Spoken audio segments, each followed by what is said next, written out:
Kiai Haji Ahmad Marzuki lahir pada tahun 1901 di desa tempat ayahnya tinggal yaitu di Giriloyo Wukirsari Imogiri, Bantul sebagai putra bungsu.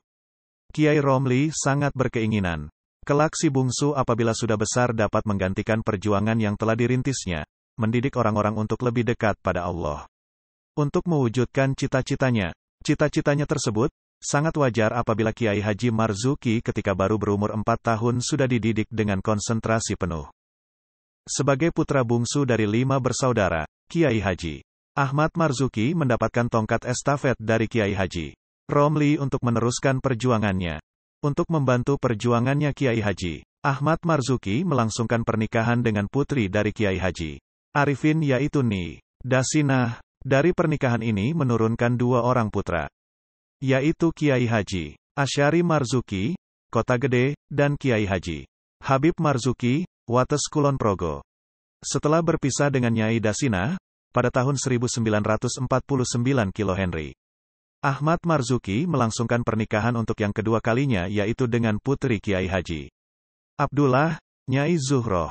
Dari pernikahan ini menurunkan 2 putra yaitu Kiai Haji Masyudi dan Kiai Haji Ahmad Zabidi dan seorang putri yaitu Hajah Siti Hanah.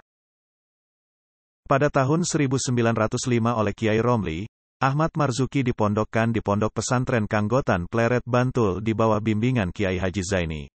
Karena masih kecil, maka pada waktu itu beliau hanya diajari kitab-kitab ubudiyah seperti Safinatun Najah, Fathul Qorib dan lain-lain. Di Pondok Kanggotan ini beliau belajar sampai tahun 1910 m. Setelah 5 tahun belajar di Kanggotan, Ahmad Marzuki kemudian pindah pondok. Pondok yang dituju kali ini adalah Pondok Pesantren Termas yang berada di Pacitan, Jawa Timur. Pada saat itu Pondok Termas berada di bawah bimbingan Kiai Haji Hafiz Dimyati. Beliau belajar berbagai ilmu agama, seperti syara, tasawuf, dan lain-lain. Di pondok ini beliau belajar selama 4 tahun, dari tahun 1910 sampai tahun 1914 Masehi. Ahmad Marzuki melanjutkan ngangsu kaweru di Pondok Pesantren Watu Congol Muntilan Magelang, tahun 1915 sampai tahun 1918. Kehausan Ahmad Marzuki dengan ilmu-ilmu keilmaan terobati di bawah bimbingan Kiai Haji Dimyati. Sepulang dari Watu Congol, Ahmad Marzuki kemudian meneruskan di Pondok Pesantren Somolangu, Kebumen, Jawa Tengah. Di bawah bimbingan Kiai Haji Abdurrauf, beliau mendapat kepercayaan untuk mengajar santri, badal, sebagai pengganti Kiai, apabila Kiai sedang berhalangan atau sakit. Kepercayaan itu diemban dengan tekun dan ikhlas sehingga tidak heran jika beliau semakin lama semakin menguasai ilmu-ilmu yang sudah dipelajari di pondok-pondok yang terdahulu. Di Somolangu ini berlangsung antara tahun 1919 sampai tahun 1922. Tahun 1922 sepulang dari Pondok Somolangu sampai tahun 1925. Beliau melanjutkan pendidikannya di Pondok Pesantren Lirap Kebumen, Jawa Tengah. Walaupun sudah mahir membaca kitab, namun beliau tidak jemu untuk lebih mendalami kitab-kitab yang telah dikajinya terdahulu. Hanya 2 tahun lebih sedikit Ahmad Marzuki menempat di Lirap Kebumen. Pada tahun 1926 sampai tahun 1927 beliau pindah ke Pondok Pesantren Jamsaren yang ada di Solo, Jawa Tengah. Pondok Jamsaren pada saat itu berada di bawah bimbingan Kiai Haji Idris. Sepulang dari Pondok Jamsaren ini beliau menunaikan ibadah haji untuk yang pertama kali dalam hidupnya. Pada tahun 1927, selepas menunaikan ibadah haji, sampai tahun 1931 beliau melanjutkan pendidikannya di Pondok Pesantren Krapyak, Yogyakarta. Di bawah bimbingan Kiai Haji Munawir, beliau mewujudkan cita-citanya yang sudah lama terpendam ketika masih mengaji di Watu Congol dahulu, yaitu keinginannya untuk menghafal Al-Quran 30 juz. Keinginan itu menjadi kenyataan, bahkan untuk melanggengkannya beliau baca ayat-ayat suci itu sampai hatam, yaitu pada bulan Ramadan saat salat tarawih. Diceritakan bahwa selama bulan Ramadhan apabila badannya sehat, beliau hatamkan dalam 1 bulan itu 3 kali hataman. 10 hari pertama hatam untuk yang pertama. 10 hari kedua digunakan untuk menghatamkan bacaannya yang kedua dan 10 hari ketiga untuk yang ketiga kalinya. Sepulang dari ngangsu kaweru di berbagai pondok pesantren, sekitar tahun 1931, Kiai Haji Ahmad Marzuki mulai melakukan pengajian-pengajian di berbagai Tempat terutama di desa-desa di Gunung Kidul. Perjalanan untuk mencapai daerah-daerah di Gunung Kidul yang melewati hutan belantara memakan waktu berhari-hari. Beliau lakukan dengan berjalan kaki.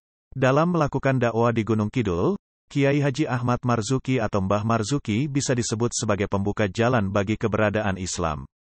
Di daerah tersebut, ketika beliau membuka jamaah pengajian yang baru di desa-desa, beliau Islamkan terlebih dahulu orang-orang yang akan ikut dalam pengajian tersebut. Sehingga ketika semakin hari semakin bertambah jumlah jamaahnya berarti semakin banyak pula orang Islam yang ada di desa sehingga ketika semakin hari semakin bertambah jumlah jamaahnya berarti semakin banyak pula orang Islam yang ada di desa itu. Perjalanan dalam berdakwah itu bukan berarti tanpa mendapatkan rintangan. Rintangan itu datang dalam perjalanan maupun oleh orang yang tidak suka dengan dakwah yang beliau lakukan. Diceritakan, ketika dalam suatu perjalanan menuju salah satu desa di daerah Gunung Kidul harus melewati sebuah sungai yang lebar dan dalam. Seseorang harus berenang untuk sampai di seberang karena tidak ada getek. Kiai Haji Habib yang pada waktu itu diajak untuk menemani, tidak berani turun ke sungai karena melihat ada seekor ular besar sedang menunggu. Beliau hanya menusukkan jari manisnya di pinggang Kiai Haji Habib. Seketika itu juga Kiai Haji Habib sudah berada di seberang sungai. Untuk mempersatukan jamaah pengajian, Mbah Marzuki mendirikan masjid atau musola di desa-desa.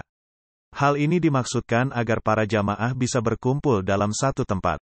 Dalam melaksanakan kegiatan pendirian masjid dan musola ini juga dimaksudkan agar masyarakat di desa itu apabila sholat tidak dilakukan sendiri-sendiri di rumah, tetapi dilakukan di masjid atau musola dengan berjamaah.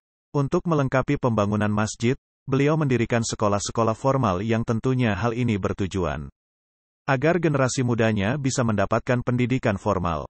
Tercatat ada 130 buah untuk tingkat taman kanak-kanak, 53 buah untuk tingkat madrasah ibtidaiyah, 12 sekolah untuk tingkat MTS dan SMP, 8 sekolah untuk tingkat MA dan SMU. Aktivitas dakwah ini masih terus berlangsung ketika beliau dipercaya memimpin pesantren yang didirikan oleh sang ayah, Kiai Haji Romli, pada tahun 1935. Pondok itu dipimpin oleh beliau berlangsung sampai dengan tahun 1955. Bahkan selama memimpin pondok pesantren, beliau mendapatkan sambutan yang semakin hangat dari masyarakat. Hal ini bisa dilihat dari terus berkembangnya pondok tersebut yang semakin hari semakin banyak orang yang ikut mengaji. Selepas kemerdekaan RI 1945, bumi Nusantara ternyata masih disenangi oleh Belanda sehingga wajar apabila pada bulan-bulan setelah Agustus, Belanda masih banyak yang berseliweran di Indonesia. Orang-orang pribumi yang melihat tingkah Belanda itu merasa tidak senang sehingga di banyak tempat dikumpulkan pemuda untuk digembleng menjadi prajurit yang tangguh. Mereka diberi ijazah dan amalan serta olah kanuragan. Salah satu tempat yang digunakan sebagai markas. Markas itu adalah pesantren yang dipimpin oleh Kiai Haji Ahmad Marzuki. Mbah Marzuki yang semenjak kecil suka dengan kehidupan sederhana, suka menolong orang lain, dan tidak suka hidup mewah, mempunyai pandangan hidup bahwa seluruh jiwa dan raganya semata-mata dicurahkan untuk beribadah dan mendekatkan diri kepada Allah SWT. Prinsip hidup ini beliau wujudkan dengan melakukan dakwah dari satu desa ke desa yang lainnya tanpa pernah mengharapkan imbalan. Dakwah ini beliau lakukan dengan ikhlas dan semata-mata hanya untuk mengharapkan ridha dari Allah.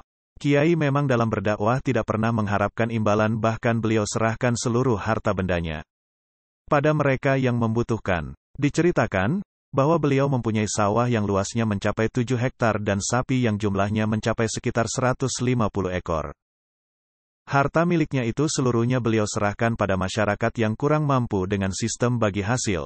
Tidak ada informasi yang menceritakan berapa bagian untuk beliau. Pemberian dengan sistem tersebut semata-mata hanya untuk meringankan beban yang ada pada masyarakat.